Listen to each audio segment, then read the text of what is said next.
Hey, what's up? And thank you for joining me for another episode of the Roots Podcast. So, while it is true that the original people of African ancestry that came to the Americas did so because of slavery, there are very, very clear examples of free people who also arrived in the Americas. Most notably would be Juan Garrido. He was a conquistador who marched alongside Hernan Cortez and took part in the conquest of the Aztecs. He was a man of African ancestry who was born in Africa, and when he arrived in Mexico, he was a free man. He's actually credited with bringing wheat to Mexico. He was the first person to plant wheat in Mexico, and he was of African ancestry. So, people of African ancestry probably had the toughest conditions of all people in the colonies. With indigenous people, it was a sort of mixed situation. There were indigenous people who, early on had been enslaved because they were captured in battle, or, for one reason or another, they had been displaced from their community, so they had to live in Spanish communities, and, they were exploited for their labor and maybe faced other types of discrimination. But there were also indigenous people who lived in their own communal lands, and 90% of indigenous people lived on communal lands in colonial Mexico. So for many of them in their day-to-day lives, they may not have ever seen Spaniards. And they had noble titles. They elected their own leadership. So it just depended on what community you were from. If you were from a displaced community and you were indigenous, you would have faced a tough time. But if you had your communal lands and your own elected leadership, your conditions would have been much better off. The issue with people of African ancestry is they didn't have separate communities. There was no, unless it was like a rebel community like the one created by Yanga. Very early on in the colonial period, he was an African slave who rebelled and created his own community. That's a very, very rare example. The overwhelming majority of people of African ancestry simply lived in Spanish cities and towns. They weren't even allowed to live in indigenous communities. Now, over time, the descendants of the original slaves were eventually free people, either through purchasing their own freedom, which was established in law. Slaves had the right to purchase their own freedom, and many of them actually worked side jobs for currency, and they would save up money and purchase their own freedom, or through interracial marriage, where a slave married a free woman, and under Spanish laws, children were free if the mother was free. It was like the law of the free womb. Or they could earn their freedom through exceptional service for the Spanish monarchy. So there were different avenues for freedom, so that by 1810, the year that Mexico declared independence, there were about 300,000 free people of African ancestry in colonial Mexico. So 300,000 free people of African ancestry lived in these towns across Mexico. Now, in that same period, 1810, there were about 10,000 slaves in Mexico. Now, one is too many, and that's part of the reason why we fought for our independence.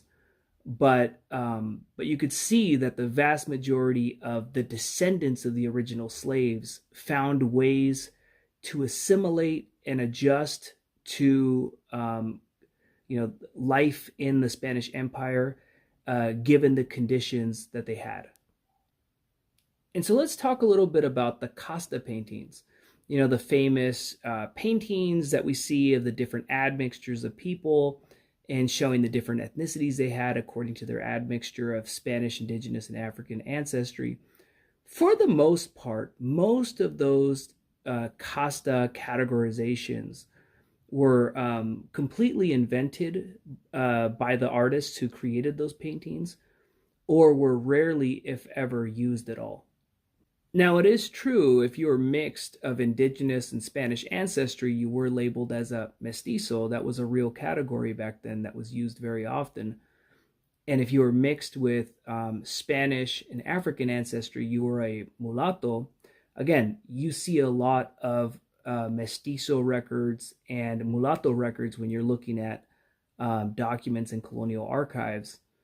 Um, but that's mostly the categories that were used for mixed people, regardless of even families where the one parent was a mestizo and the other parent was a mulata.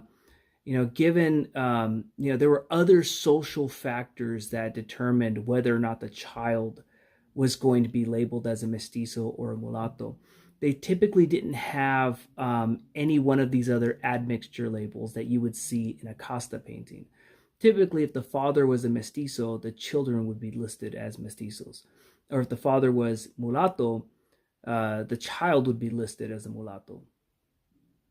Another instance where these Costa paintings tell a false narrative is the idea that once you have African ancestry, your descendants could never be considered Spaniards. That's also false. One formula that you see in these Costa paintings is, if a Spanish person marries an indigenous person, it creates a mestizo. If a mestizo marries a Spanish person, it creates a castizo. And then if a castizo marries a Spanish person, it creates another Spanish person. That formula almost never happened in the real world in colonial Mexico. The category castizo was almost never used in the colonial period. I have seen it in some colonial era documents, but it's incredibly rare. Typically, if a mixed race person, a mestizo, married a Spanish person, the child would be labeled as a Spaniard. And this coupling of a Spanish person marrying a mestizo or a mestiza, that was quite common in the colonial period. But the Costa paintings tell a much different narrative for people of African ancestry. It essentially creates the idea that once you have African ancestry, your descendants could never be labeled as Spaniards. It goes with, if you're mixed with Spanish and African ancestry, you'd be a mulatto. That category did exist.